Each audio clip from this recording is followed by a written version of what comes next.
students, today we are going to learn the first theorem in your standard 9. Okay, what is that theorem? चलो देखते हैं क्या है theorem. बच्चों, ये थ्योरम की बड़ी अहमियत है। This theorem will ask in your first unit examination and also in your first semester examination. So पहले इसको अच्छी तरह समझो, be prepared और इसको बार बार सॉल्व करो at home. Okay, what is the theorem? Let us see the statement. Theorem: the opposite angles formed by two intersecting lines are of equal measures. Intersecting lines, these are intersecting lines. AB and CD are intersecting lines. They are intersect each other at point O. AB and CD are intersecting line. They are intersecting at point O. तो statement क्या है theorem का? The opposite angles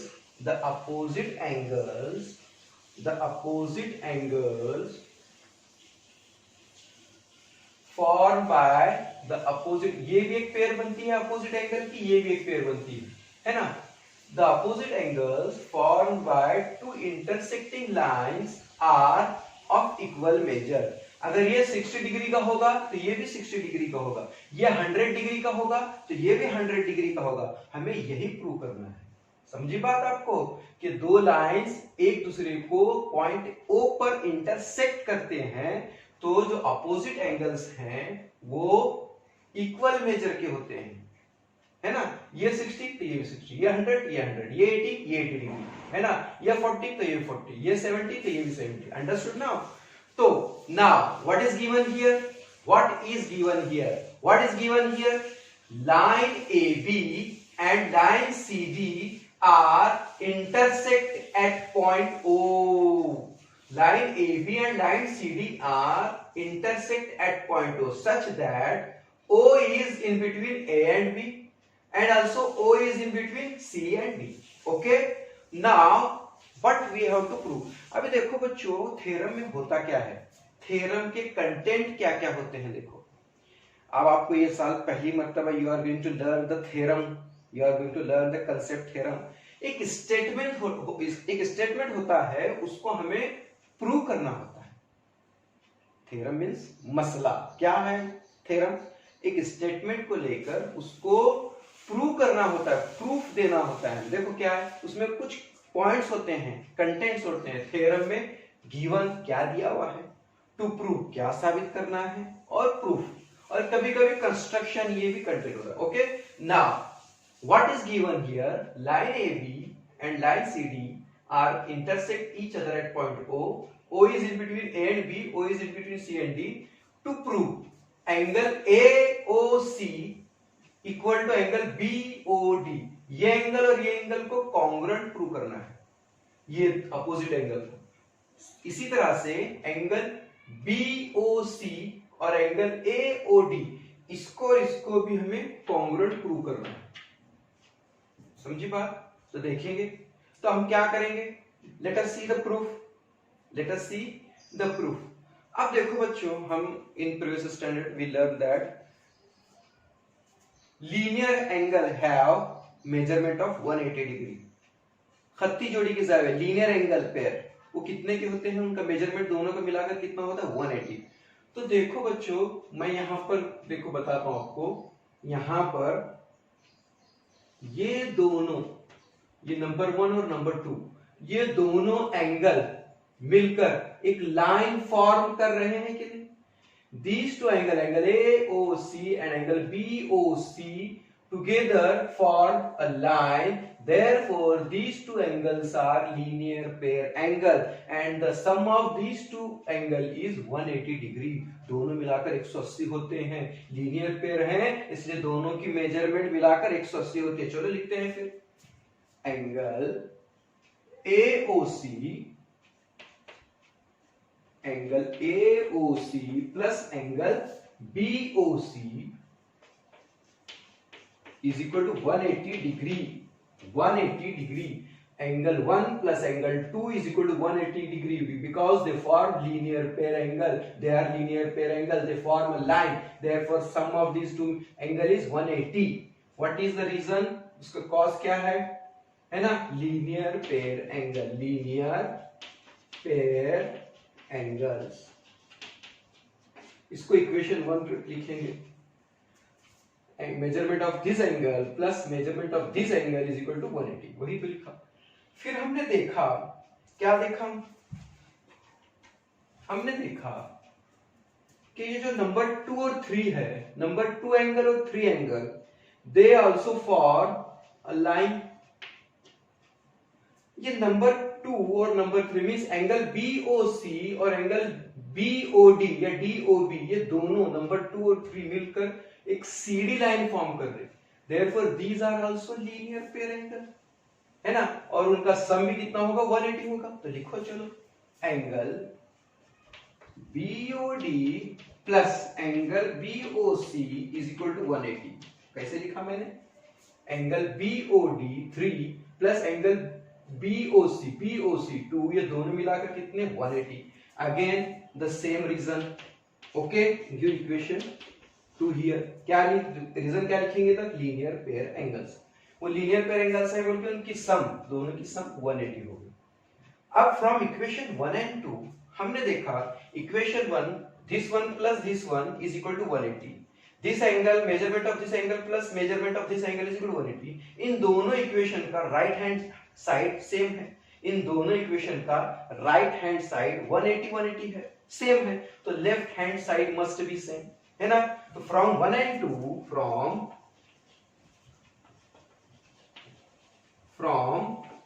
1 and 2 we can write like this. क्या? ये इसका दोनों का measurement 180, इन दोनों का measurement 180. Right hand side same है तो left hand side must be same.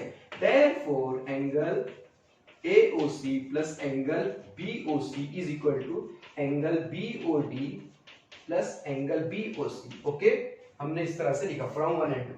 Okay, this one is equal to 180, this one is equal to 180. therefore these two left hand side must be, इनका right hand side same है तो left hand side must be same. now equal की इस तरफ भी angle BOC है, equal की इस तरफ भी एंगल BOC है, so we can eliminate this one. we can eliminate. equal की इधर भी है, equal की इधर भी है, तो we can eliminate. तो what remains? क्या रहेगा? therefore angle AOC is equal to angle BOD. understood now? हमने क्या प्रूव किया? Angle AOC is equal to angle BOD.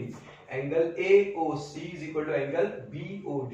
Angle AOC is equal to angle BOD. Angle AOC is equal to angle BOD. Similarly we can prove this one. Okay, this is the theorem. Very simple. समझ में आया बच्चों?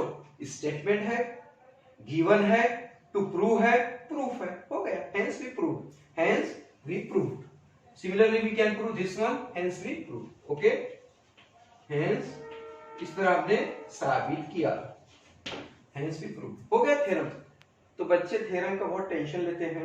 It is very to understand. अगर एक मतलब आपको समझ में आए, अगर आप रट्टा मारने की बजाय अगर समझ लें, तो ये बहुत इजी हो जाता है. तो theorem, first theorem of this standard 9 we learn today that two opposite angles formed by two intersecting lines are of equal measure. Yes, हमने क्या देखा? गिवन देखा, टू प्रूव, प्रूफ देखा, है ना? Understood? Okay, so you write in your notebook at home. Okay, and if you can take a screenshot also. Okay बच्चों, today we are going to learn the new exercise that is practice set 1.3. in this exercise we have to convert the given statement into the conditional statement. हमें दिए गए statement को शर्तिया sentence में तब्दील करना है. If then type, if then लगाना है ना? उर्दू में जब तब, है ना? तो आपको मालूम है ना, शर्तिया जुमले, कंडीशनल स्टेटमेंट. अगर तुम अच्छी पढ़ाई करोगे तब तुम्हें अच्छे मार्क्स मिलेंगे. जब तुम हाथ धोगे, अम्मी कहती है, जब तुम हाथ धोगे तब तुम्हें खाना मिलेगा. इसी तरह से आजकल लॉकडाउन है तो क्या कहते हैं पेरेंट्स? कि अगर तुम बाहर नहीं जाओगे तो तुम्हें कोरोना नहीं होगा, है ना। तो lots of condition in your life today in this lockdown period, है ना। तो ठीक है, सब्र रखो, इंशाल्लाह ये वक्त भी गुजर जाएगा। तो चलो चलते हैं, देखेंगे फर्स्ट सेंटेंस क्या है। अब देखो इसके अंदर कुछ होता है कि जो कंडीशनल स्टेटमेंट में हमें जो इफ के बाद जो सेंटेंस शुरू होता है उसको एंटीसीडेंट कहते हैं, है ना, जिसको उर्दू में मुकद्दम कहते हैं, जो दिया हुआ है। अगर ऐसा है, अगर तुम पढ़ाई करोगे तो you will get good marks, या पेरेंट्स ऐसे भी कहेंगे अगर तुम अच्छे मार्क्स लोगे तो तुम्हें साइकिल मिलेगी, है ना, या फिर कुछ और जो तुम्हारी मांग है वो पूरी करने के लिए तैयार रहते हैं पेरेंट्स, है ना। Now the opposite angles of a parallelogram are congruent.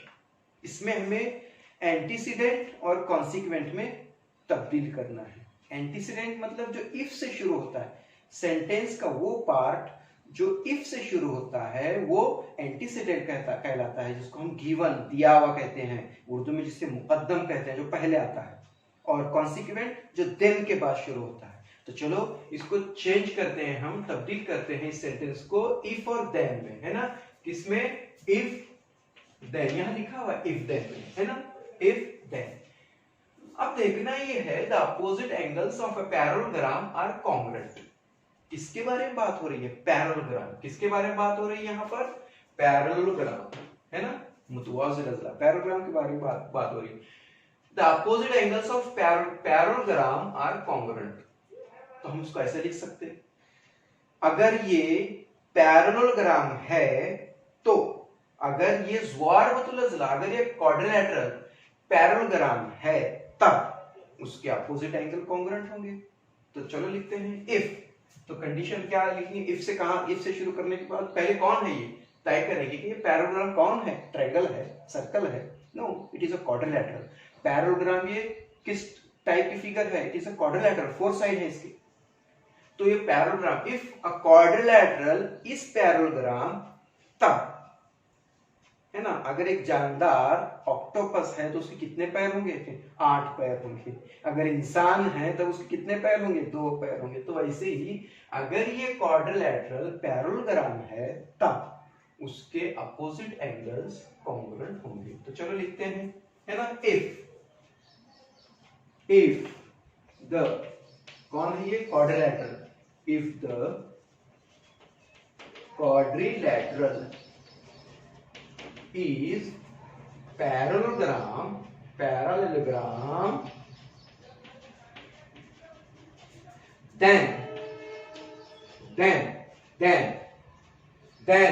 opposite angles are congruent. Then the opposite angles are congruent, है ना। क्या स्टेटमेंट था? The opposite angles of parallelogram are congruent. तो हमने कैसे बनाया? If the quadrilateral is parallelogram then opposite angles are congruent. Now let us see the second one. यहां हमने इफ यूज किया, यहां देन यूज किया। It is antecedent, it is consequent. Okay, the diagonals of rectangle are congruent. Again tell me diagonal of rectangle. Rectangle क्या है? triangle है नहीं, quadrilateral है, 4 sides हैं, quadrilateral. If, शुरू करो, मिल गया हमको, if the quadrilateral is rectangle, तब ये कंडीशन होगी, है ना। if the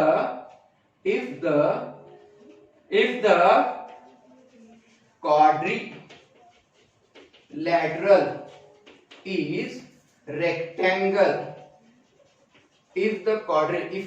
if the quadrilateral is rectangle, then क्या है फिर? consequent क्या है? then the diagonals are congruent. then the, अच्छा diagonal मतलब diagonal of rectangle, ये एक रेक्टेंगल है तो ये उसके डायगोनल होंगे, है ना।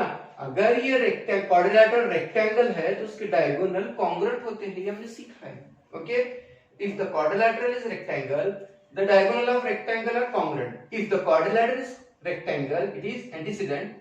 then the diagonals are congruent. Then the diagonals are congruent, है ना? Correct? Now let us see the third one. क्या है तीसरा यहां पर?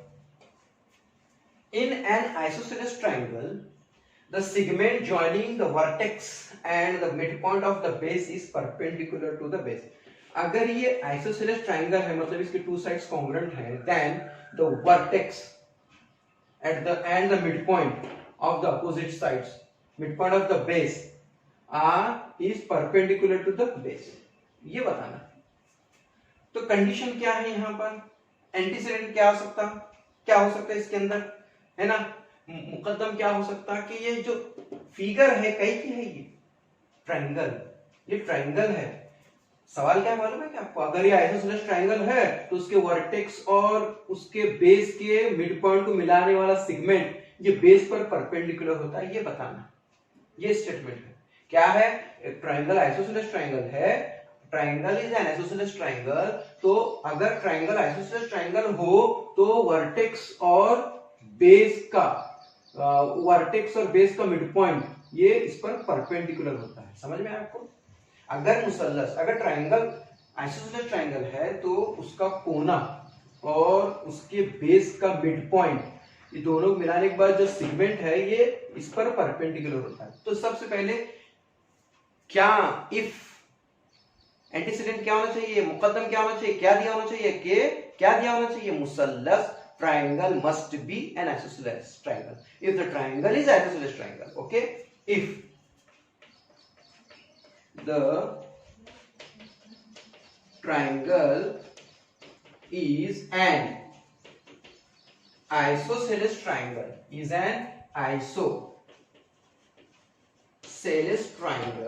then what must be the consequent? ताली क्या होगा? ये मुकद्दम है, ये मुकद्दम जुमला है, ये एंटीसीडेंट है. देन के बाद ताली होता है, कॉन्सिक्वेंट होता है. देन क्या बचा? If the triangle is an isosceles triangle, then हो गया the segment joining the vertex and the mid point of the base is perpendicular to the base. लिखना है बाद में से. क्या लिखना है? If the triangle is an isosceles triangle, then the segment joining the vertex and the midpoint of the base is perpendicular to the base. Understood? Now we convert these three sentences into the conditional statement using if then. Okay? Now students, let us see the second question of practice set 1.3. What is the question? Write converses of the following statement. ये जो statement है इनके कन्वर्सेस लिखना है. अब हम पहले question में क्या किए थे? जो स्टेटमेंट थे उनको एंटीसीडेंट और कॉन्सिक्वेंट में तब्दील किए. अब यहां पर हम डायरेक्ट कन्वर्स नहीं लिख सकते, तो हमारे माइंड में पहले हमें इस स्टेटमेंट को कंडीशनल स्टेटमेंट में तब्दील करना होगा. इफ देन में तब्दील करके अब होता क्या है कन्वर्स में? क्या है जो स्टेटमेंट में इफ देन, इफ के बाद एक स्टेटमेंट होगा, देन के बाद एक स्टेटमेंट होगा. कन्वर्स में उल्टा हो जाता है. अगर तुम अच्छी पढ़ाई करोगे तो तुम अच्छे मार्क्स लोगे. कन्वर्स में क्या होगा? तुम अच्छे मार्क्स लोगे अगर तुम अच्छी पढ़ाई करोगे, है ना? ऐसे उल्टा हो गया. तो यहां पर वैसे ही करना है. तो first of all we have to convert this statement into the conditional if then form. Okay? The alternate angles formed by two parallel lines and their transversal are congruent. The alternate angles, ये two parallel line है. Condition क्या है? lines are parallel. ये two parallel lines है, ये transversal है, ये transversal है. ये two parallel line और ये transversal है. The alternate angles, ये alternate angles हैं. Sorry. The alternate angles formed by two parallel lines and their transversal are congruent. Alternate angle congruent होते कब? two parallel line को एक transversal intersect करता है तो बनने वाले alternate angle congruent होंगे. तो हमें ये देखना होगा किसके बारे में बात चल रही है, ट्रायंगल, क्वाड्रिलेटरल, किसके बारे में, नहीं पैरेलल लाइन के बारे में। तो कंडीशन क्या है, if the lines must be parallel, if the lines are congruent, answer is, इसको कंडीशन में बनाएंगे पहले, एंटीसीडेंट और कॉन्सिक्वेंट लेकर, इफ और देन लेकर, if I use here if the lines are parallel then alternate angles made by two lines and its transversal are congruent. If the lines are parallel, कौन है ये, किसके बारे में बात चल रही है, पैरेलल लाइंस के बारे में, तो if the lines are parallel तो ऐसा होता है, then alternate angles made by two parallel lines and transversal are congruent. Okay, अब इसका कन्वर्स करना है, तो then को if बनाओ, if को then बनाओ, if alternate angles made by two lines and its transversal are congruent, if alternate angles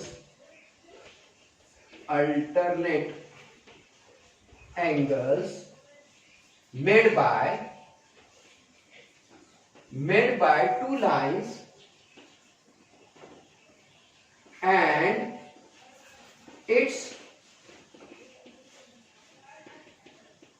transversal, then मैंने क्या लिखा था यहाँ, इफ, देन को इफ बनाया था, उसके बाद स्टेटमेंट लिखा, then we are writing converse, then the lines are parallel, then ये इफ ये देन उल्टा हो गया, then the lines are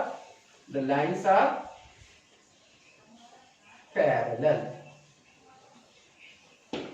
okay, let us see the third one. क्या है थर्ड वन का आंसर, का पहले स्टेटमेंट बना उसका, the diagonal of rectangular congruent, हमने पिछले क्वेश्चन में बनाया है, the diagonals of rectangular congruent, किसके बारे में बात चल रही है, रेक्टेंगल, रेक्टेंगल कौन है, क्वाड्रिलेटरल है. इफ, कंडीशन क्या होगी इफ देन में, इफ द quadrilateral